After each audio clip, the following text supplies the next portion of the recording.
Yo, hey, welcome. Slight change of plan to what I intended to play, which was going to be XO1, but it turns out it's already come off Game Pass. I was hoping to have a bash of it just before it comes off Game Pass, so I'm going to add that to my list of games to buy actually, which is what Game Pass is, in many ways, is a trial, and those games that you play, once or twice, fine, they come off Game Pass, happy with that. Um, but those games that really appeal, and you just think, that's such a beautiful game, I want to keep that in my collection. Often multiplayer games, then, Game Pass is a great introduction to those games, and then you can purchase them afterwards. But I was a bit gutted to not do that, so I had to scan down my list of games to play, and it's quite an extensive list, I have to say. Like, I'm getting through it, but I am so always seem to be buying more games than I am actually um, getting through. There's loads of titles on here that I'd just love to get into. But I thought actually I'll have a go on something a little bit simpler. Well, not simpler, but suitable for this time of night. Dear Esther, Landmark Edition. Let's have a look at this then. So it looks a beautiful game actually. It says here a deserted island, a lost man, memories of a fatal crash, a book written by a dying explorer.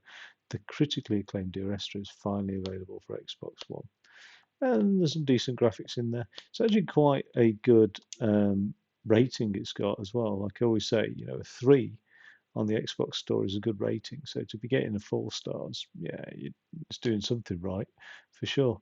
Published by Curve Digital in 2016, developed by the Chinese Room.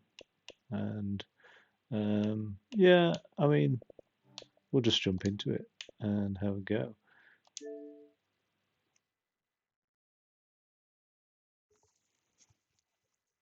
Not sure what to expect with this game, really.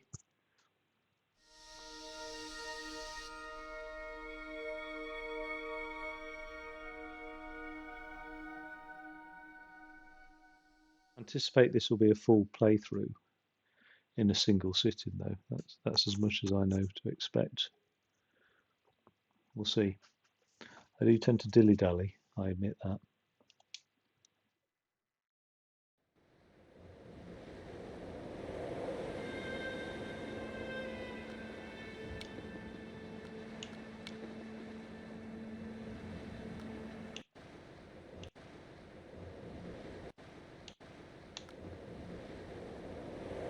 Don't know how that 5.1 will hold up on Twitch, but sorry, I'm not sacrificing my sound quality for a stream.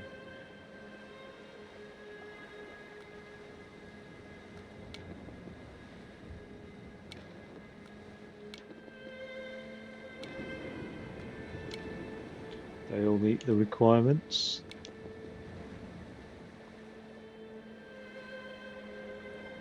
Progress is saved at the end of each chapter, of which there appears to be 4 chapters, starting with the lighthouse.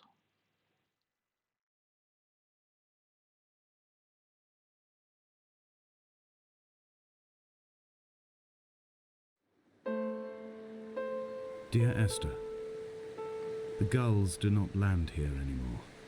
I've noticed that this year they seem to shun the place. Maybe it's the depletion of the fishing stock driving them away. Perhaps it's me. When he first landed here, Donnelly wrote that the herds were sickly and their shepherds the lowest of the miserable classes that populate these Hebridean islands. 300 years later, even they have departed. Oh, I'd love to go to the Hebrides. I really would. And this is exactly how I imagine it as well. Exactly.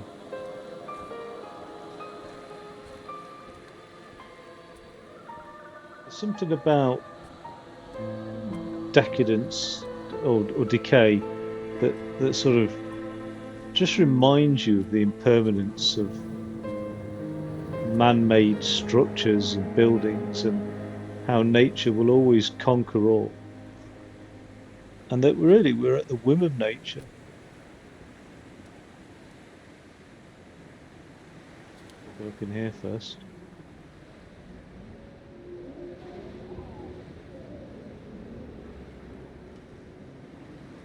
Splats of paint all along the wall. Quite an old boiler system, isn't it? Somebody's had to everything you see that's not sort of originated from, island resources has been carted over here, hasn't it? Oh, could do with some domestos down there. Makes me feel ill looking at that. God, I can't stand a mucky bathroom. Oh, grim.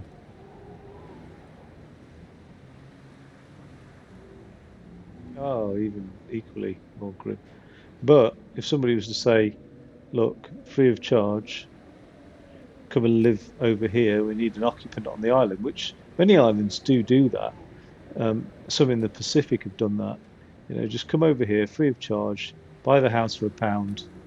It's yours. Live over here. You have to live in a certain lifestyle, self-sustaining, sustenance farming or whatever.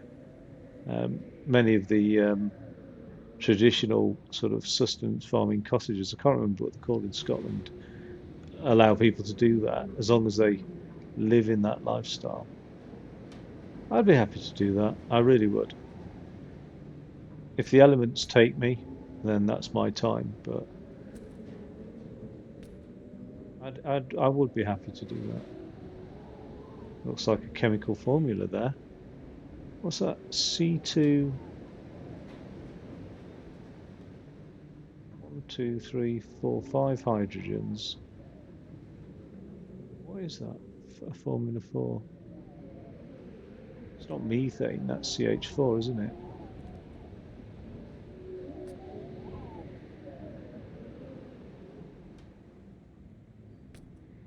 Hmm.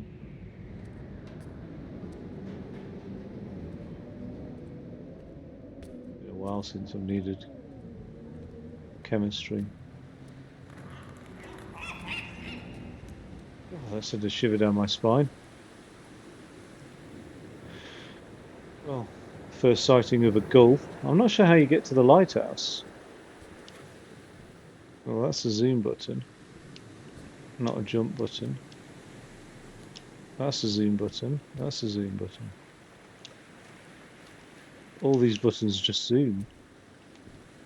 In fact, everything just zooms. Interesting. Let's jump up here, have a look. Well, it's beautifully done, actually. 2016 game, 7 years old. Graphics are beautiful. Really nice sky. I think my HDR's off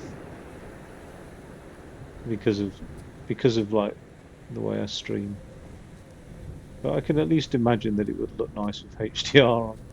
Oh, those are they look like proper flowers as well. Do you know what I mean? Buttercups and daisies, those large daisies.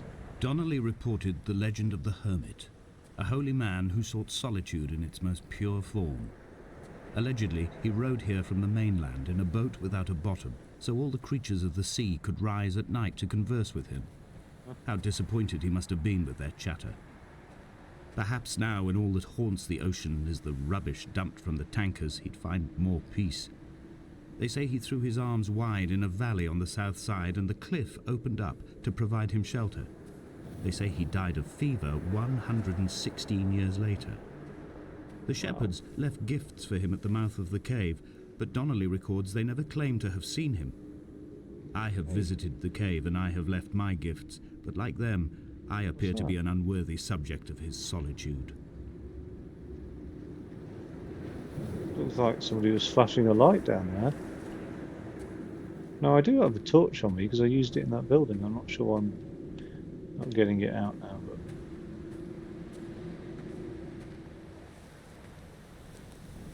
well, yep. Equally happy with the cave. now's the time, really, in my 40s,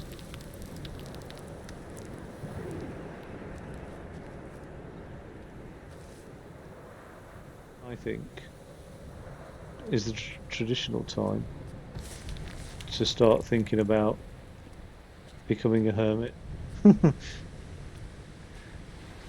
I don't know. I don't want to be leaving it too late in life. I don't want to leave it till I'm in my 60s and I really struggle with basic tasks. No, I wouldn't be happy with a cave, I don't think. I've never slept in a cave. I don't think I have. No. And I've got one on pin marked on a map, one in Wales. I really like the look Those of. islands in the distance, I am sure, are nothing more than relics of another time, sleeping giants, somnambulist gods laid down for a final dreaming. I wash the sand from my lips and grip my wrist ever more tightly. My shaking arms will not support my fading diaries.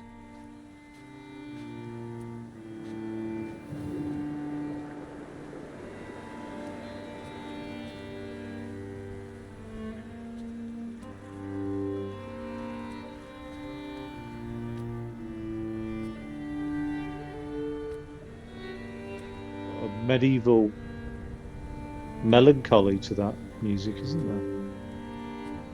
It's beautiful.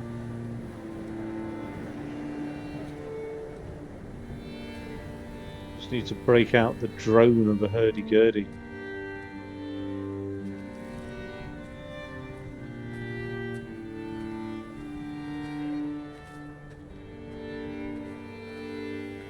Oh, this is wonderful. I'd like to be out here in the elements, though. The Although lounge that, is clearly the focal point of this landscape. It almost appears so well placed as to be artificial. I find myself easily slipping into the delusional state of ascribing purpose, deliberate motive to everything here. Was this island formed during the moment of impact? When we were torn loose from our moorings and the seatbelts cut motorway lanes into our chests and shoulders, did it first break surface then?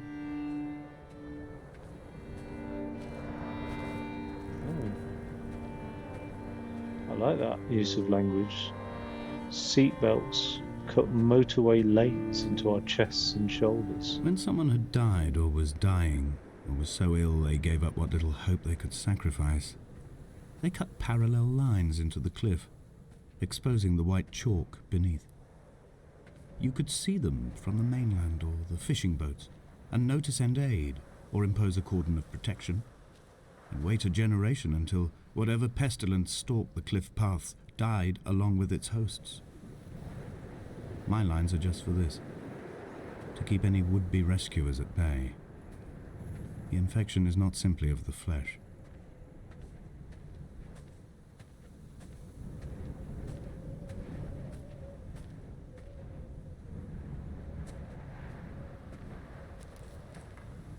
Oh, beautiful.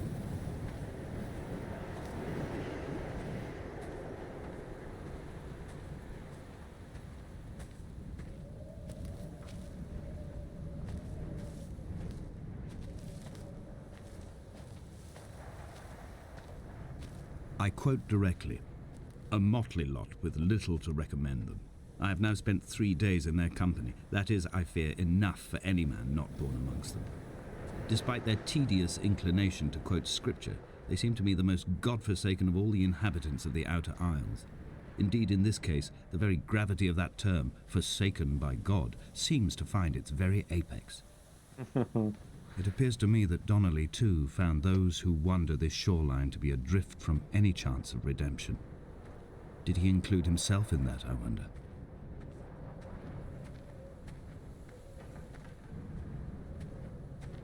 Forsaken by God.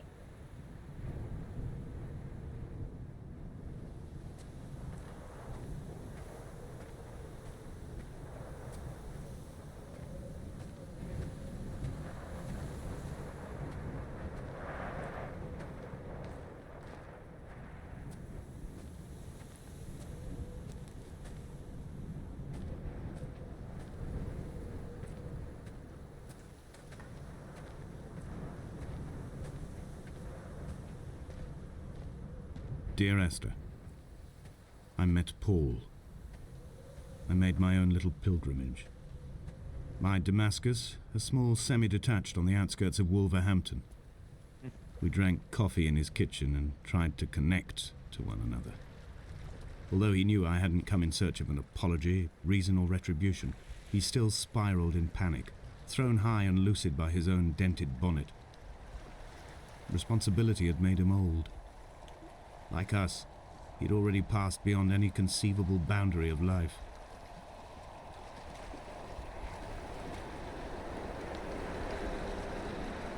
Oh, that's so beautiful.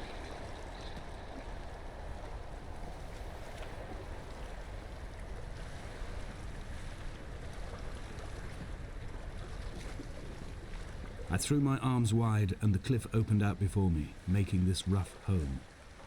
I transferred my belongings from the bothy on the mount and tried to live here instead. It was cold at night and the sea lapped at the entrance at high tide. To climb the peak, I must first venture even deeper into the veins of the island, where the signals are blocked altogether. Only then will I understand them, when I stand on the summit and they flow into me, uncorrupted. Never slept in a bothy either. Actually, that's something I'd love to do. I'd like to turn up to one though and find there's like 18 people trying to cram in, all drying sweaty socks out and stuff like that. I think I'd just pitch up outside actually in that situation. Scotland is amazing for hiking though. They have free, your ability to camp anywhere and stuff. Although I've seen restrictions appear like around the shores of Loch Lomond.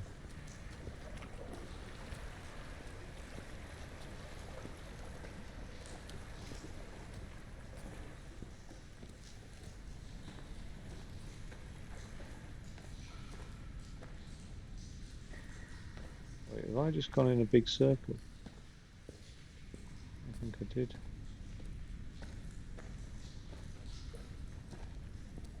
Interesting. I wonder what they could have used to paint with that's bioluminescent.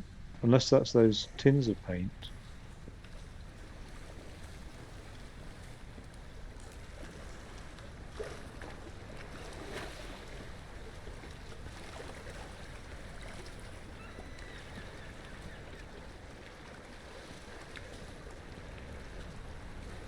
And solitary gull.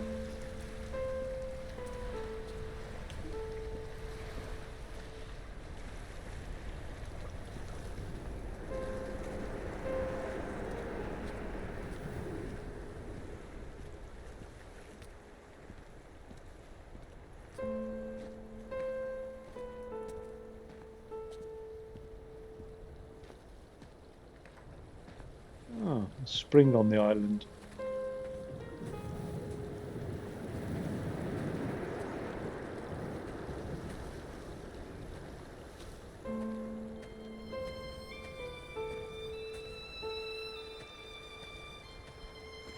Seems so such a small island. It's hard to imagine there'd be fresh water available.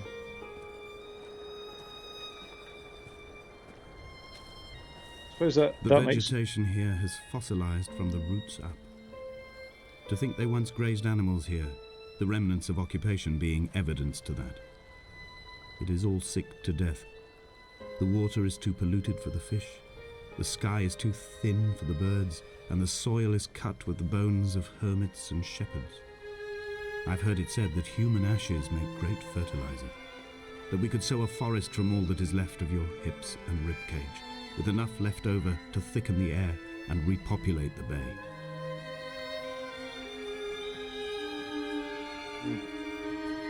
It's very poetic, isn't it?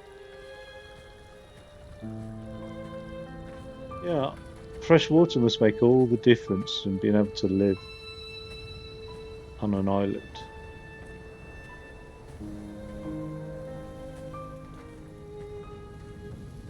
The effort required to desalinate water, even with industrial processes, is just humongous. Look at this, a stone circle. Oh my god, I love stone circles, even in games. That's wonderful.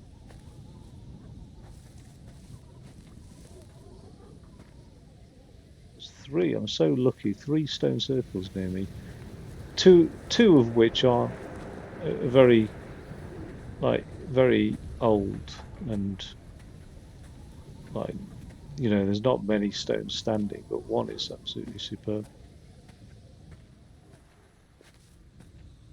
Wonderful. Okay, I've got completely disoriented, but nevertheless. Well, I walked uphill because I followed the stream, so I presume I need to continue along this way then.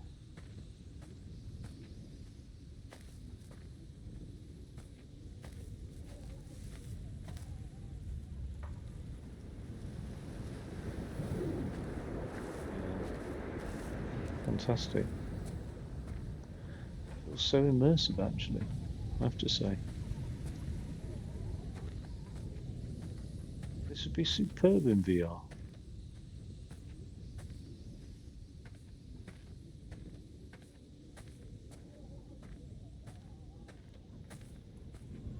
When I go places like this in real life, I've taken a lot of Google Cardboard images with my phone, but now I've got a proper 360 camera. I sort of want to go back to those places and just record them in video. Because I love these things. That's so immersive. That's almost photorealistic. I love exploring.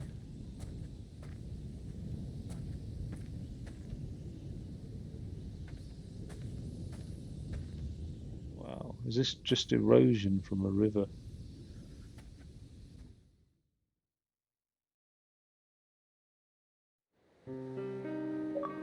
Dear Esther, I have now driven the stretch of the M5 between Exeter and Bristol over 21 times.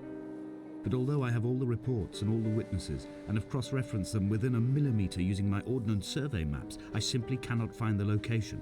You'd think there would be marks to serve as some evidence. It's somewhere between the turn-off for Sanford and the welcome brake services, but although I can always see it in my rear-view mirror, I have as yet been unable to pull ashore.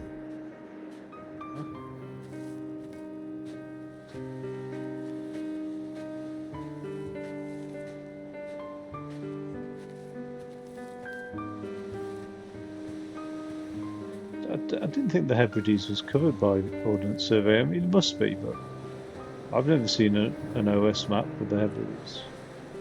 I know he wasn't talking about the Hebrides then,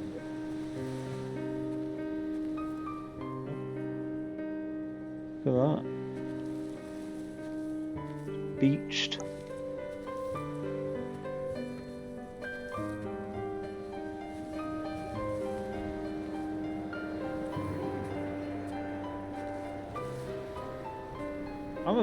I'm amazed that that's not a sight we've seen more often of containers spilt over. Container ships are huge, aren't they?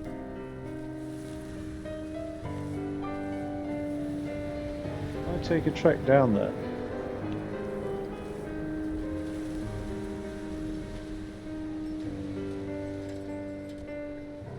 So there's something red on there.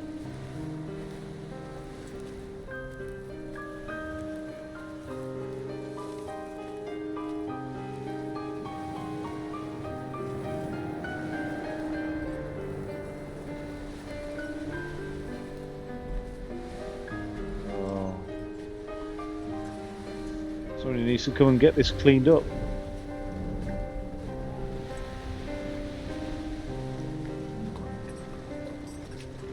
Oh, it's a life thing, a ring, a life ring. I don't remember what they're called.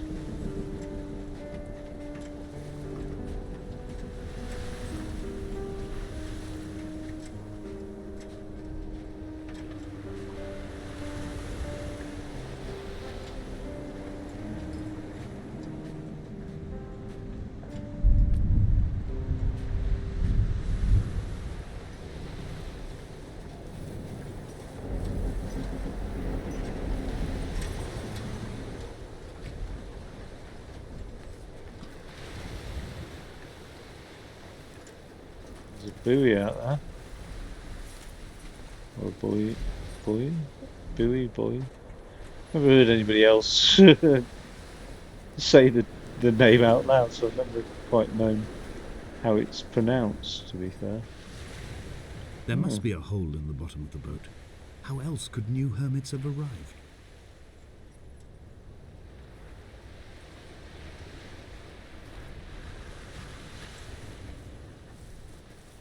not far amongst these rocks.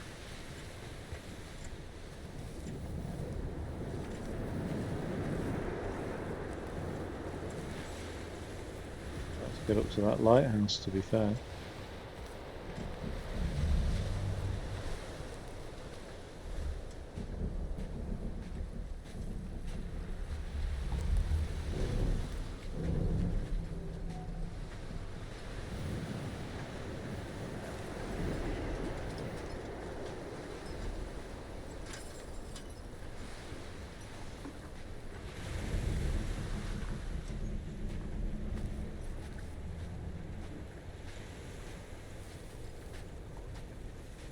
I had kidney stones and you visited me in the hospital.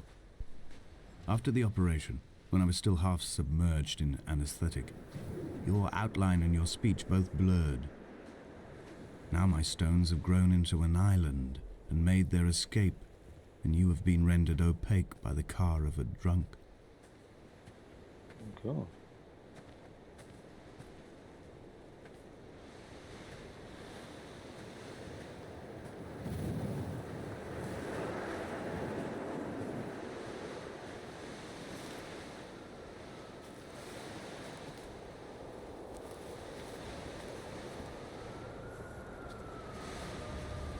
When I first looked into the shaft, I swear I felt the stones in my stomach shift in recognition.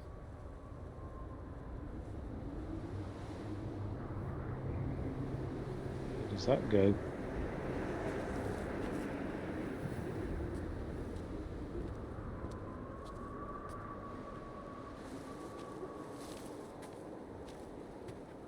Wouldn't want to be walking along here drunk at night, would you?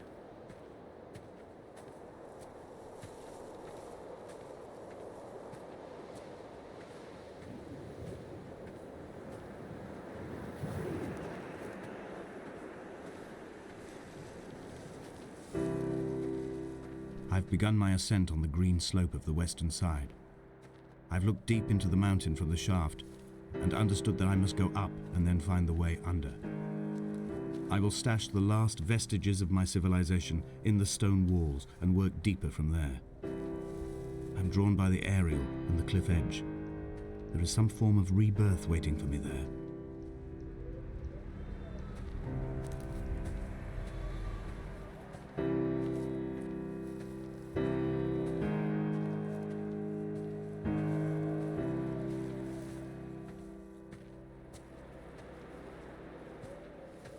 Oh, more piano, please, yeah.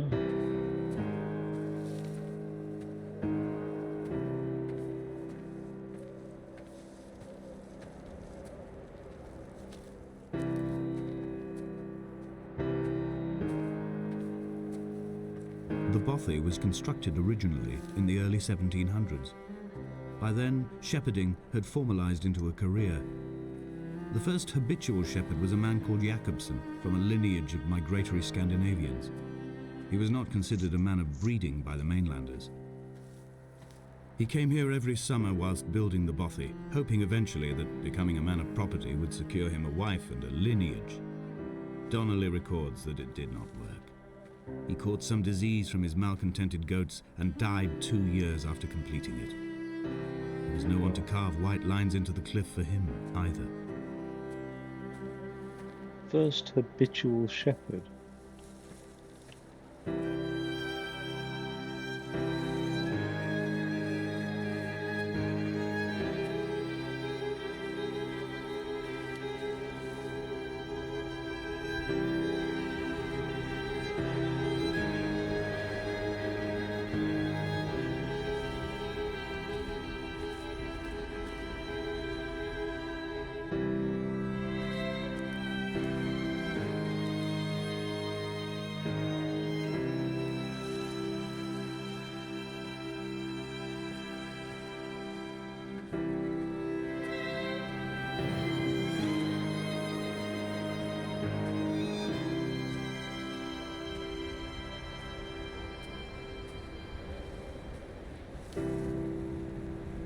When the oil lamps ran out, I didn't pick up a torch, but used the moonlight to read by. When I've pulled the last shreds of sense from it, I will throw Donnelly's book from the cliffs, and perhaps myself with it. Maybe it will wash back up through the caves and erupt from the spring when the rain comes, making its return to the hermit's cave. Perhaps it will be back on the table when I wake. I think I may have thrown it into the sea several times before.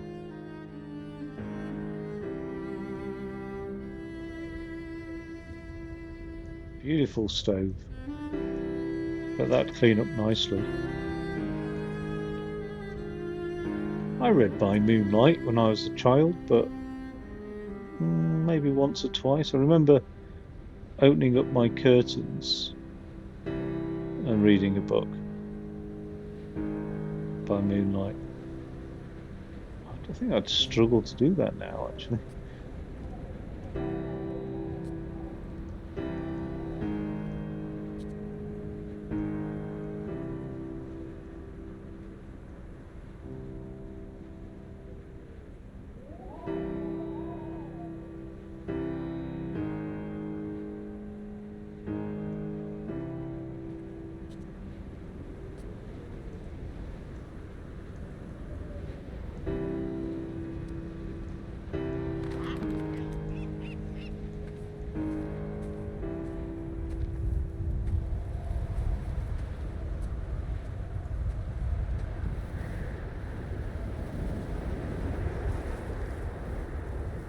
Very haphazard tri-stone wall, that, actually. Solid. There's about 6 main styles of tri-stone walling. God, I am sad, aren't I? But yeah, I think 6 or 8, and they all vary from region to region. Because there's a dry stone wall museum next to, well, in the Peak District that I went to, the National Stone Centre, actually.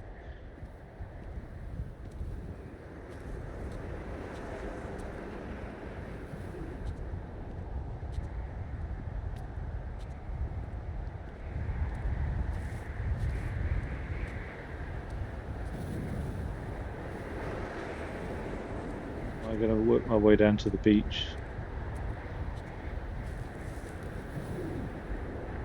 Well, this is a bit. In a footnote, the editor comments that at this point, Donnelly was going insane as syphilis tore through his system like a drunk driver. He is not to be trusted. Many of his claims are unsubstantiated, and although he does paint a colourful picture, much of what he says may have been derived directly from his fever. But I've been here, and I know, as Donnelly did, that this place is always half imagined. Even the rocks and caves will shimmer and blur with the right eyes.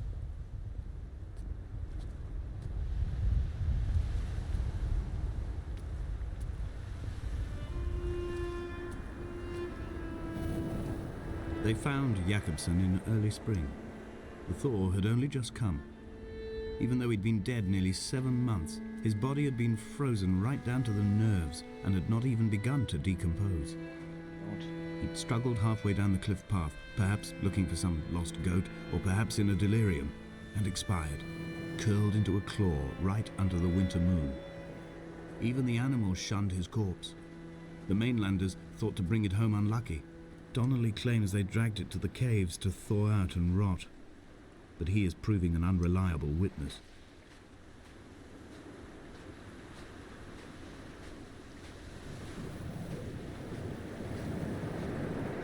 I'd be happy if one of the barrels contained rum.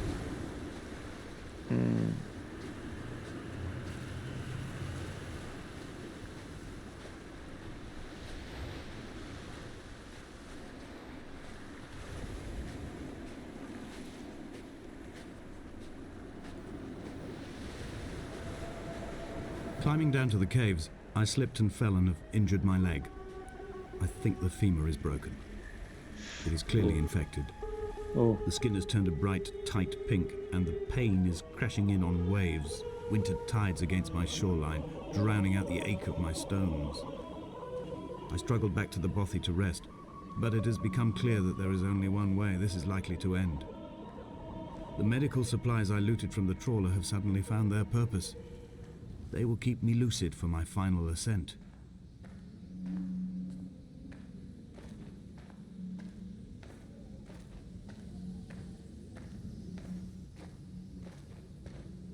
That's a steep drop, isn't it? Must have been a waterfall at some time.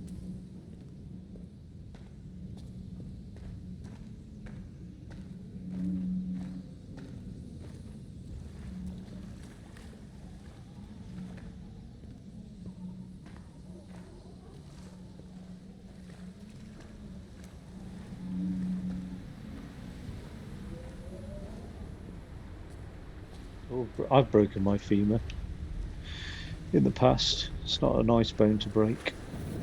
Twice, actually.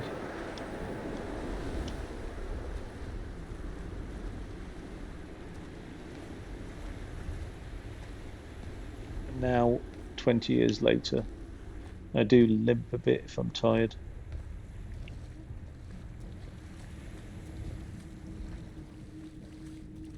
I wouldn't want to break a bone out here in the middle of nowhere. Oh, I'm gonna have to reset it myself as well. Oof. Wow. The stalagmites, the stalactites. It's incredible, isn't it? What?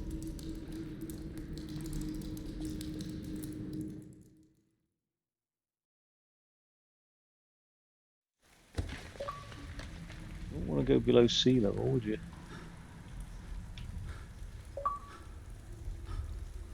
Donnelly did not pass through the caves. From here on in, his guidance, unreliable as it is gone from me. I understand now that it is between the two of us, and whatever correspondence can be drawn from the wet rocks.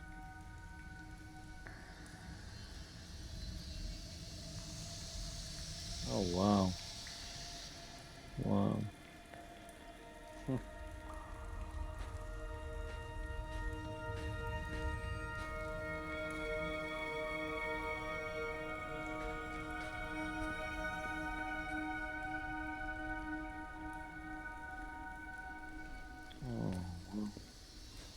This reminds me of the cave system in the Canary Islands, actually. Just still water.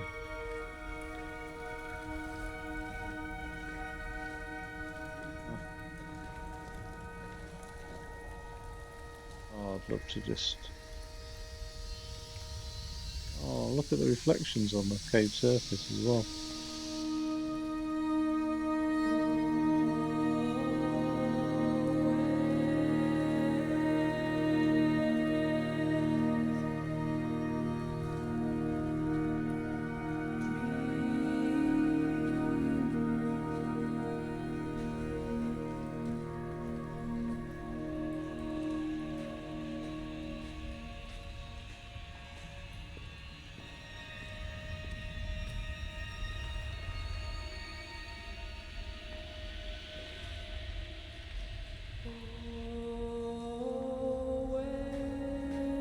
I've seen cave structures like this. That's not unrealistic. I've seen caves just like this in real life. That is beautiful though.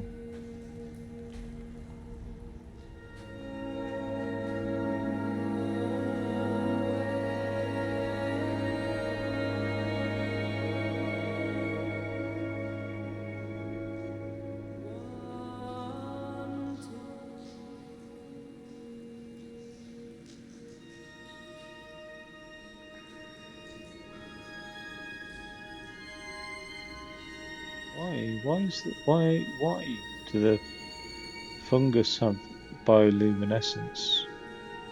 What's the advantage? Same for the algae as well. What's the advantage of all that?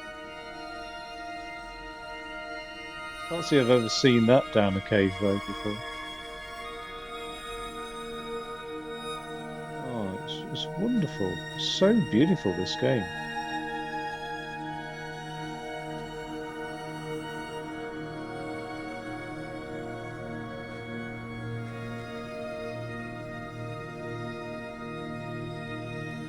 Oh my God.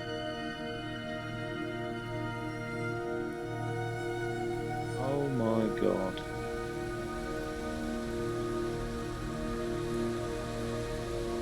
Wow.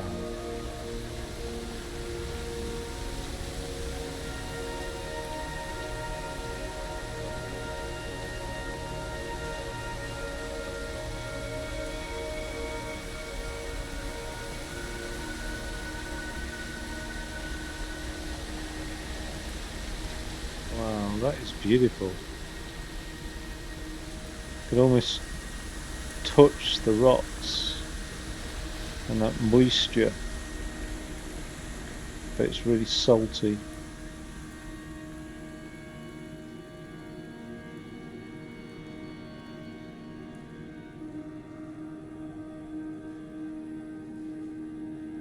It'll be slightly cool down here as well.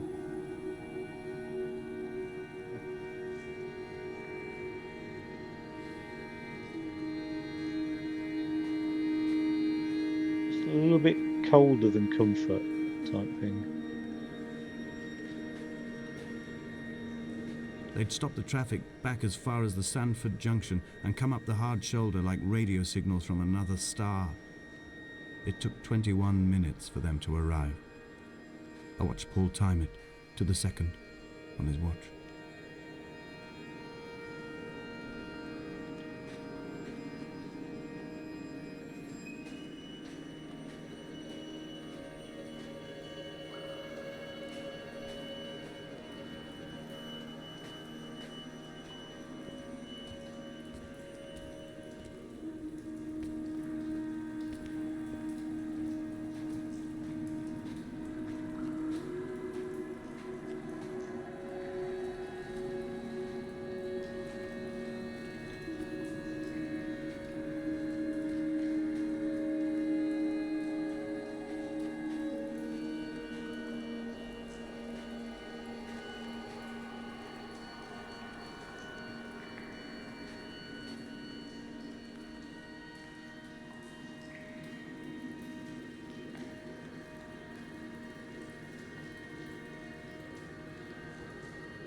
Oh, that's quite magical. I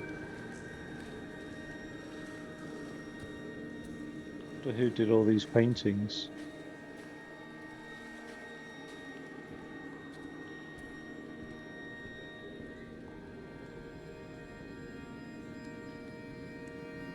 These paintings.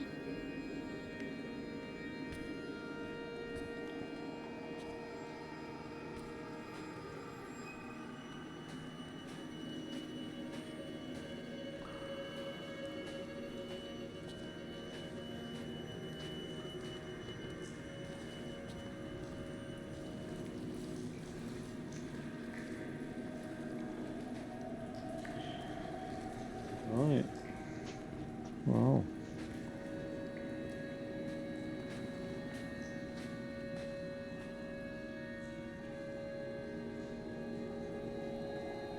Have to take the plunge, are we? Can't imagine so.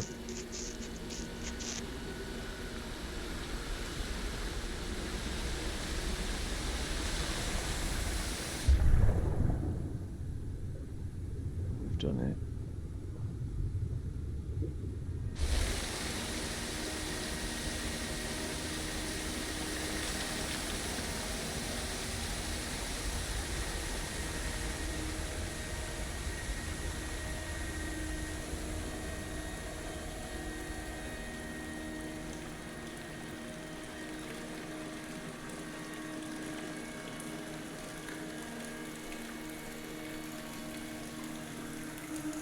wouldn't be going down a cave like that so close to tidal water, no way.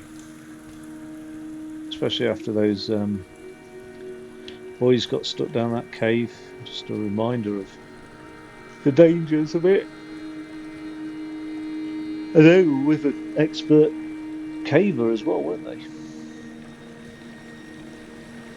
Oh, that's a wonderful scene. That's beautiful.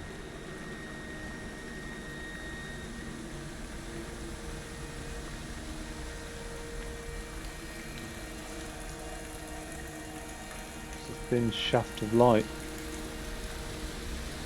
Oh, wow.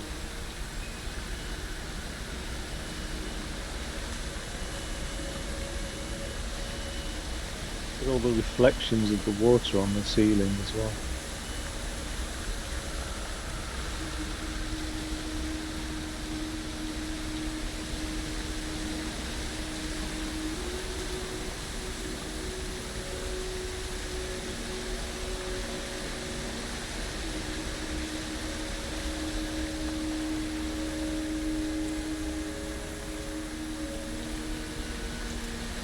Very slippery.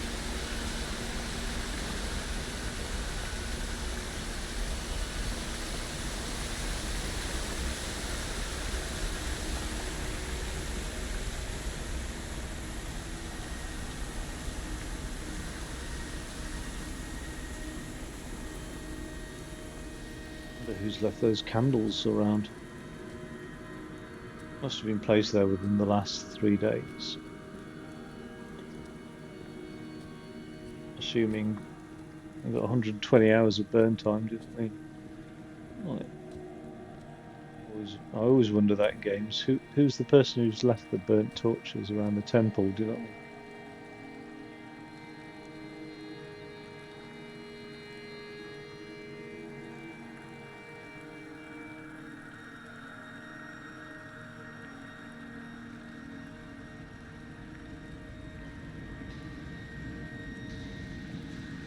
In my final dream, I sat at peace with Jakobsen and watched the moon over the Sandford Junction. Goats grazed on the hard shoulder, a world gone to weed and redemption. He showed me his fever scars, and I mine, between each shoulder the nascency of flight.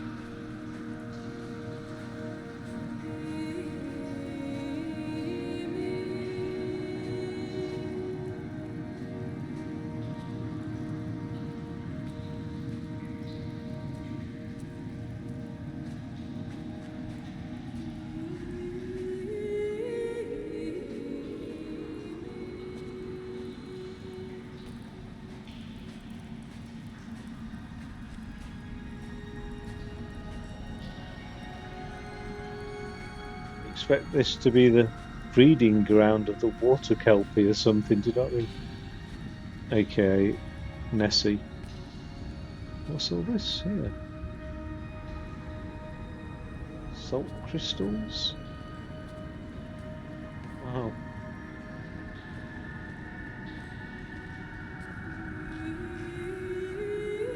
I will hold the hand you offered to me, from the summit down to this well, into the dark waters where the small flowers creep for the sun. Headlights are reflected in your retinas, moonlit in the shadow of the crematorium chimney.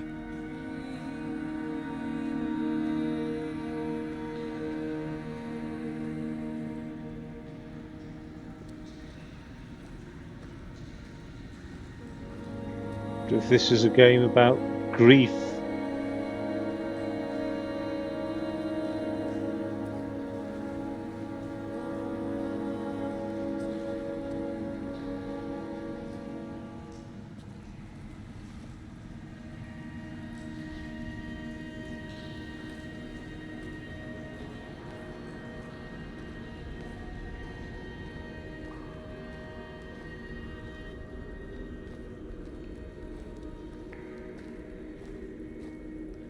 something Damascus. Behold, Damascus. Can't make that out.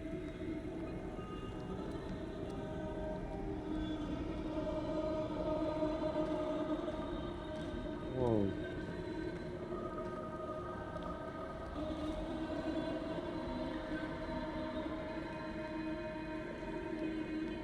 I mean that the Acts of the Apostles. There's a reference there.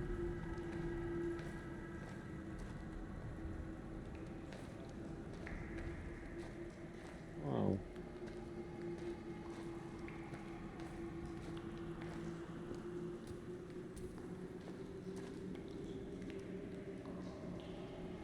That's a circuit diagram there. Damascus again. That's the almost like the symbol for male. Well, circuit diagrams that. That's a capacitor there. And then in some sort of inductance coil. Strange.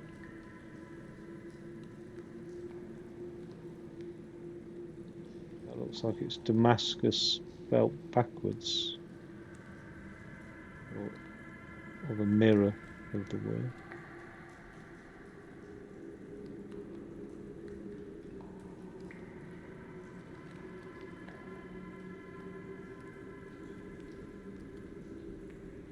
Away from being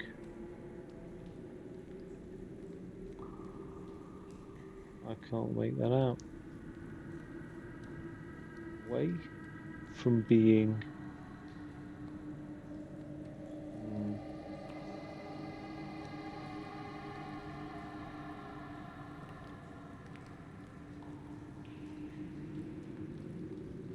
screenshot that and then mirror it, I think. See what it says. Bit sharp.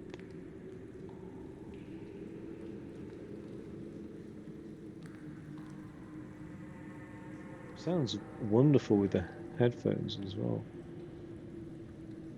Wow.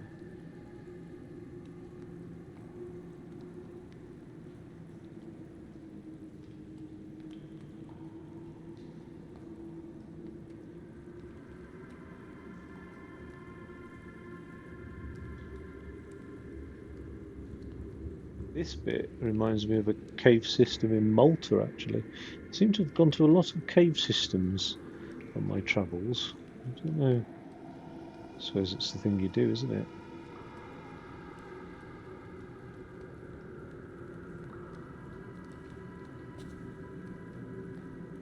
That cave in Malta, it was nice because they didn't you didn't have to go around on a tour. You could just sort of wander around yourself.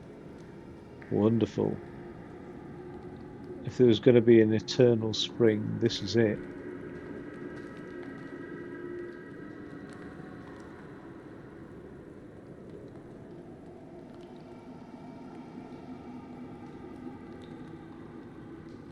Looks cold. Ooh. It is quite cold. It's not as bad as I thought it would be.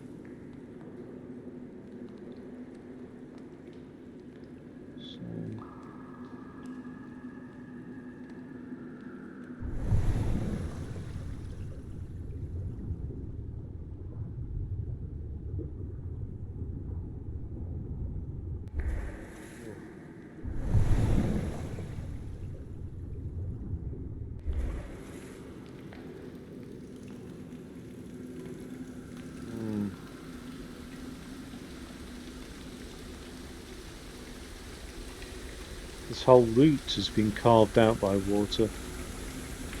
Most unusual.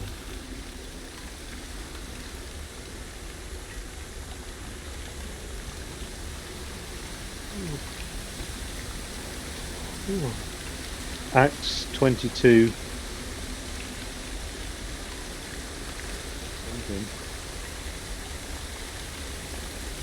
Oh God. Slipped.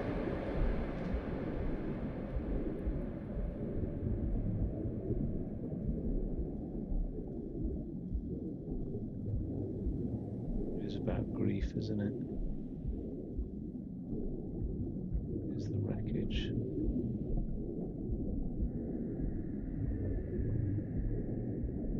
It's going to make me cry, this. I hope not.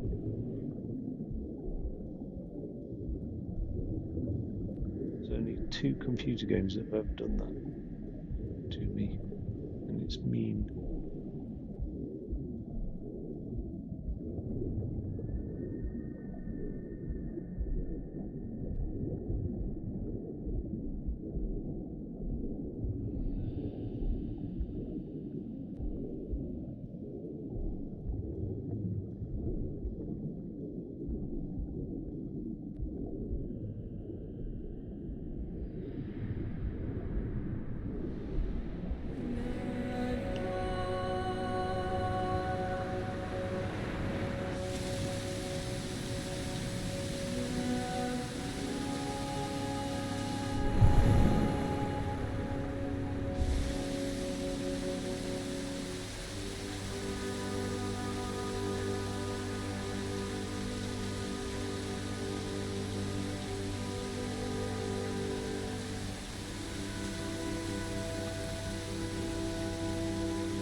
Certainly got an atmosphere of loss.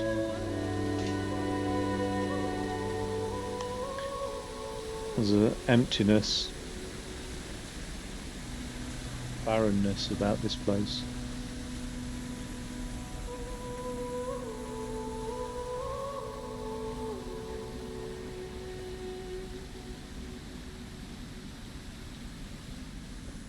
Lifelessness.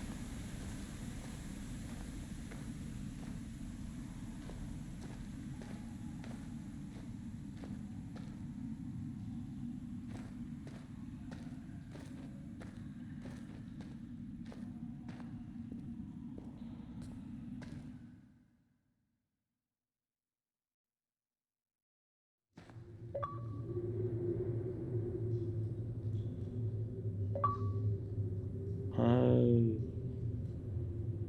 presume Esther was the name of his wife who died.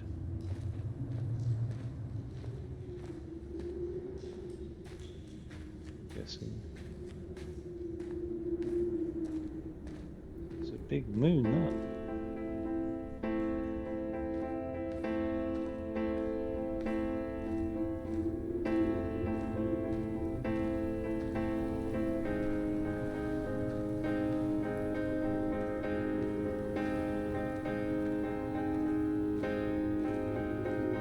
The moon over the Sanford Junction, headlights in your retinas.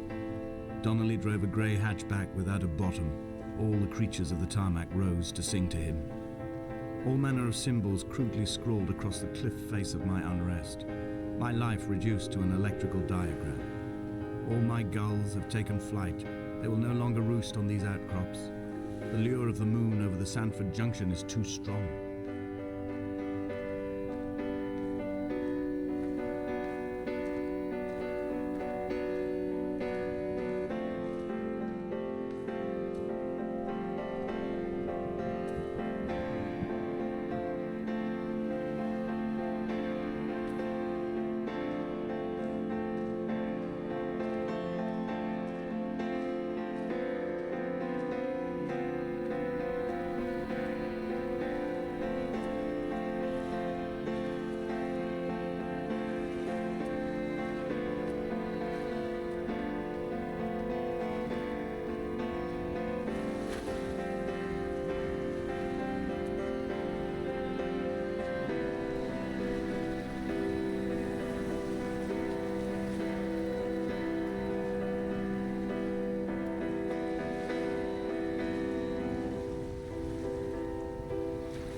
It's making me feel so sad already.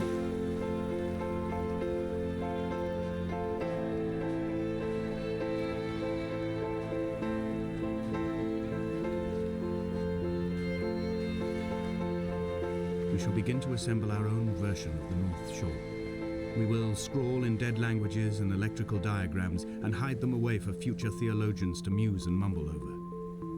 We will send a letter to Esther Donnelly and demand her answer. We will mix the paint with ashes and tarmac and the glow from our infections. We will paint a moon over the Sanford Junction and blue lights falling like stars along the hard shoulder.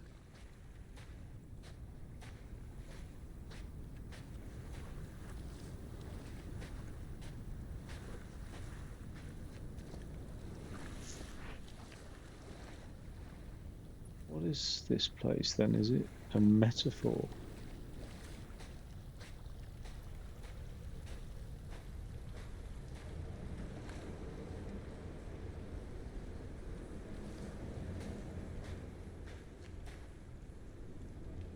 I made a note of a book title to read, and the author talks about man's constant quest for meaning and how often that quest is in vain.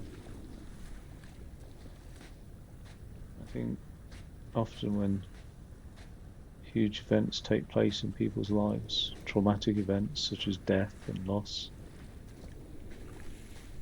such an overwhelming need for meaning, why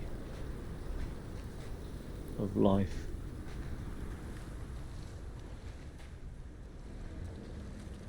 Perhaps the greatest question that is often unanswered is why. We're so often able to find the hows, how things occur, how electromagnetism works, how gravity is felt. But why is there gravity? There were chemical diagrams on the mug he gave me coffee in, sticky at the handle where his hands shook. He worked for a pharmaceutical company with an office based on the outskirts of Wolverhampton. He'd been travelling back from a sales conference in Exeter, forming a strategic vision for the peddling of antacid yogurt to the European market. You could trace the connections with your finger, join the dots, and whole new compounds would be summoned into activity.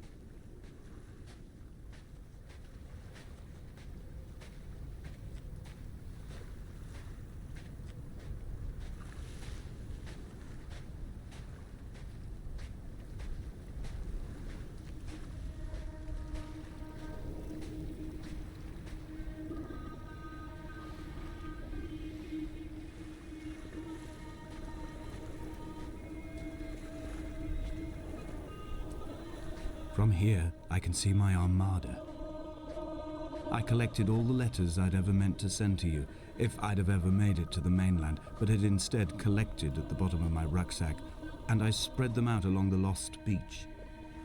Then I took each and every one, and I folded them into boats. I folded you into the creases, and then, as the sun was setting, I set the fleet to sail. Shattered into 21 pieces, I consigned you to the Atlantic, and I sat here until I'd watched all of you sink.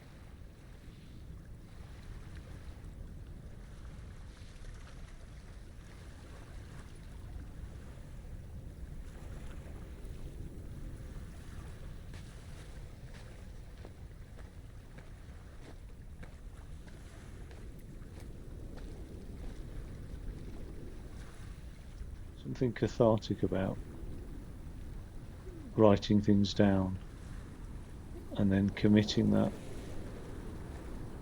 written word to the void, to fire, or in this case to the sea.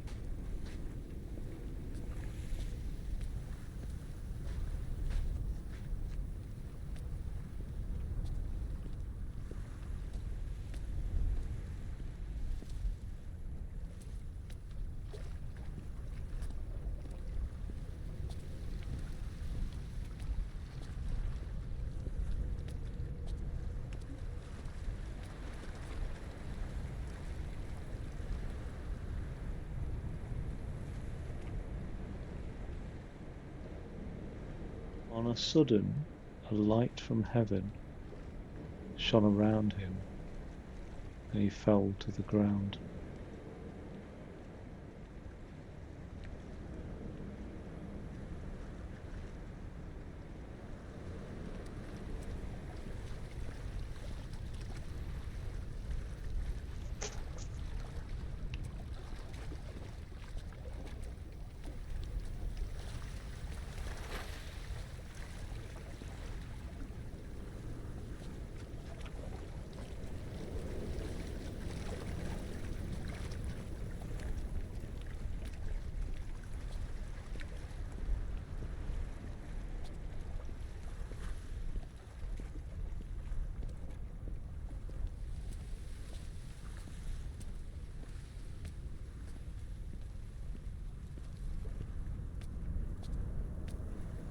Very intuitive navigation around this island, isn't it? As well, actually, I knew that was leading nowhere as such. I don't know. I seem to. There's no pointers of where to go really. I mean, there is a path, but it's not.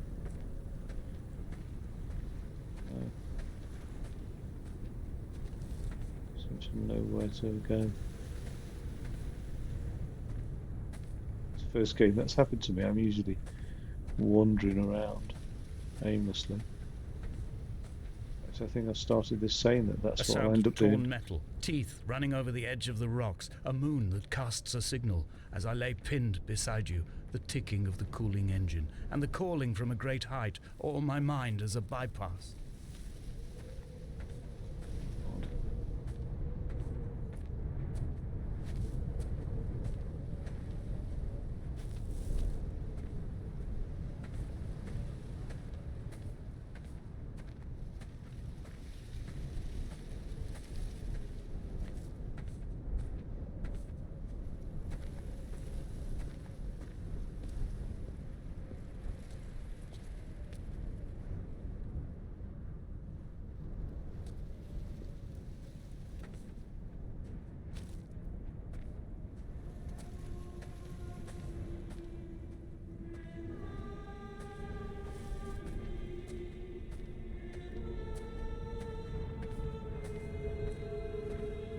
I've begun my voyage in a paper boat without a bottom. I will fly to the moon in it.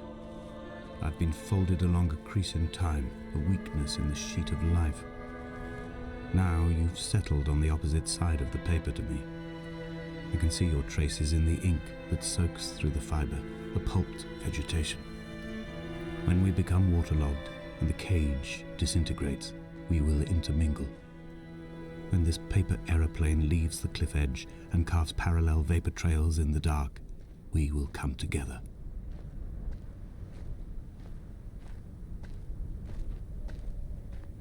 Oh, I think I know what's going to happen.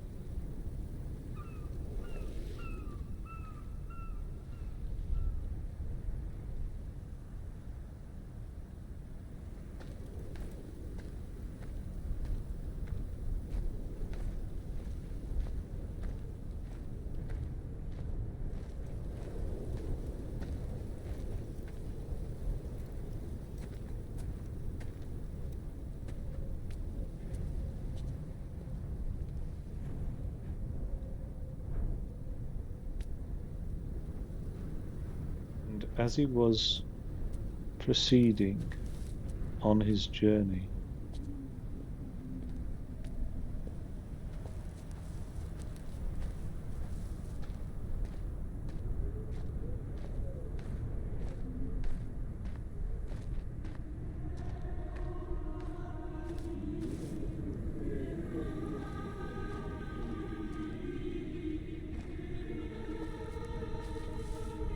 and something comes rear to panic.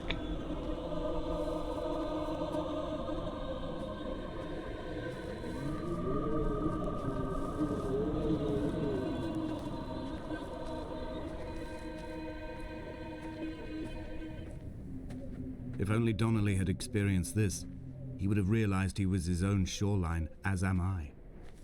Just as I am becoming this island, so he became his syphilis, retreating into the burning synapses, the stones, the infection. The island's perhaps the metaphor of his own induced isolation, loss.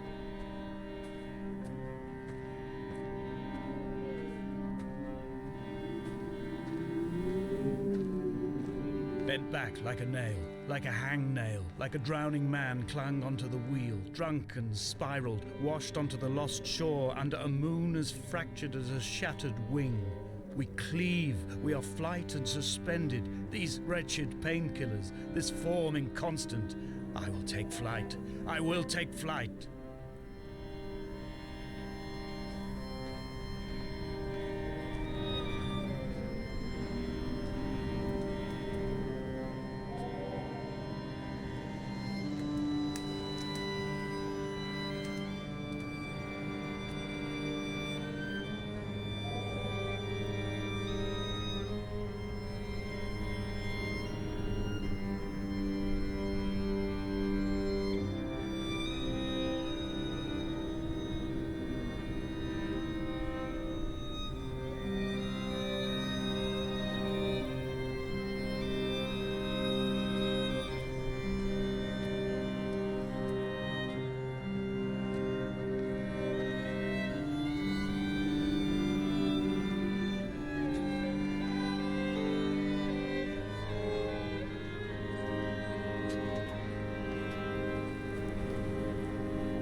A gull perched on a spent bonnet, sideways, whilst the sirens fell through the middle distance and the metal moaned in grief about us.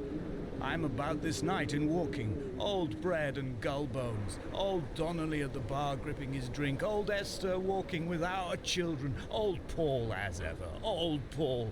He shakes and he shivers and he turns off his lights alone.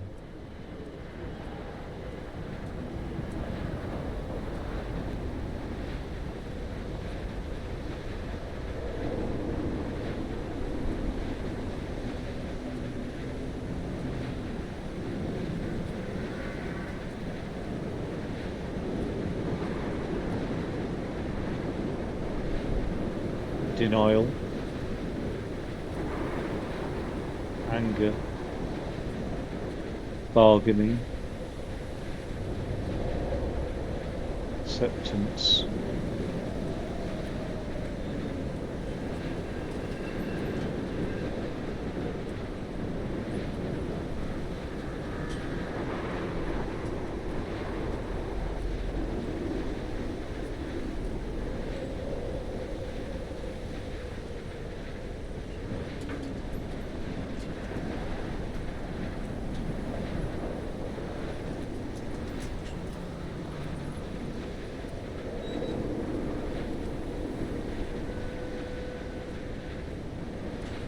I have run out of places to climb.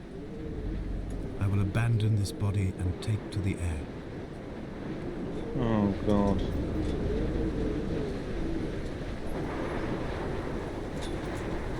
The thing is, I'm controlling Dear him. Esther, I have burnt my belongings, my books, this death certificate. Mine will be written all across this island. Who was Jakobsen? Who remembers him? Donnelly has written of him, but who was Donnelly? Who remembers him? I have painted, carved, hewn, scored into this space all that I could draw from him. There will be another to these shores to remember me. I will rise from the ocean like an island without bottom, come together like a stone, become an aerial, a beacon, that they will not forget you. We have always been drawn here. One day the gulls will return and nest in our bones and our history. I will look to my left and see Esther Donnelly flying beside me. I will look to my right and see Paul Jakobsen flying beside me. They will leave white lines carved into the air to reach the mainland, where help will be sent.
Come back.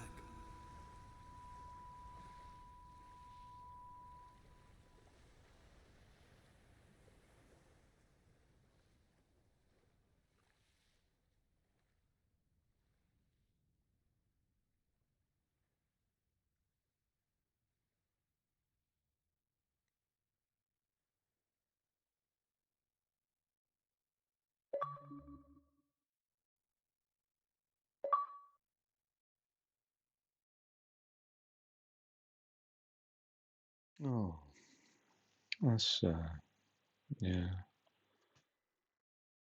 that's hard. I mean, that's a strong attachment that people form, and when a loved one dies, to feel that their life is over. So sad. I can't help but think sometimes I don't know, people, we live in a day and age where seem to want to like suppress any differences between the sexes, and there's like we live in a day and age of a lot of confusion around sex and gender, and I think that's just a debate that's going to continue for another decade or two. But I do think there is a difficulty that men have in dealing with loss and with grief. Now that could be argued, and I don't think I'm saying anything controversial here. We know that women do tend to be able to talk about things more easily, whereas men perhaps not so. I mean, I don't think, again, it's controversial to say that men are perhaps not as emotionally developed as women, um, and or perhaps blossom later in life, if you like. And I saw this program about a guy who was severely overweight in the UK, and he died sadly. Um, he was hugely overweight, bedbound. But he was overweight as a young guy, and his weight really sort of took off. I mean, to be so hugely overweight to be bedbound was just, you can imagine that's a terrible state. But he really gained his weight in 2012.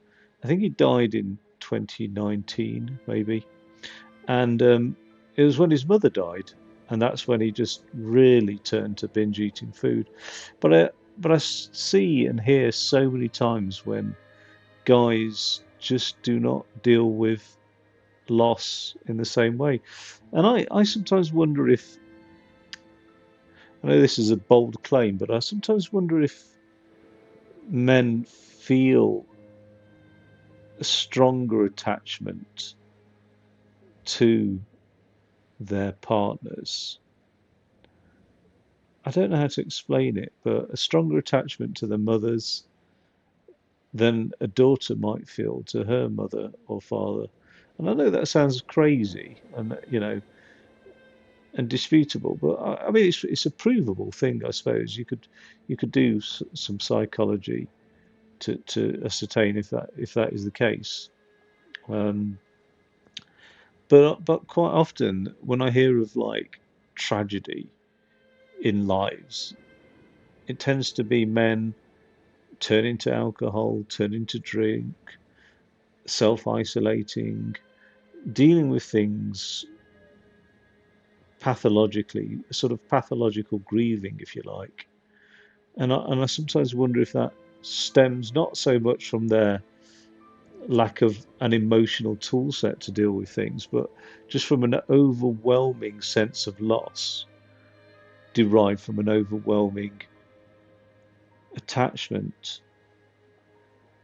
I don't know. But for this gentleman here to have taken his own life, because essentially he doesn't see life as worth living without another person. You know, just it's plausible. You can imagine that this isn't based on fiction. You can imagine that there really was an Esther who was killed by a drunk driver. But the other way round is less plausible, I feel, that a woman would take her own life because of the death of her husband. And I don't know, I mean, like I said, we live in this day and age of like equality's the name of the game, if you like. And I don't think when we have discussions of equality, I don't think we need to have this sort of blind, naive idea of equivalence. I don't think men and women are wholly equivalent in that sense. I think we do have differences derived from our physical or genetic predispositions, the way we think, I mean, that's provable in terms of psychology when it comes to like verbal reasoning, spatial reasoning, emotional intelligence. We, on the whole, have differences, and I just think that yeah, this is a sad story, but one that's potentially not unique and one that's potentially recurrent.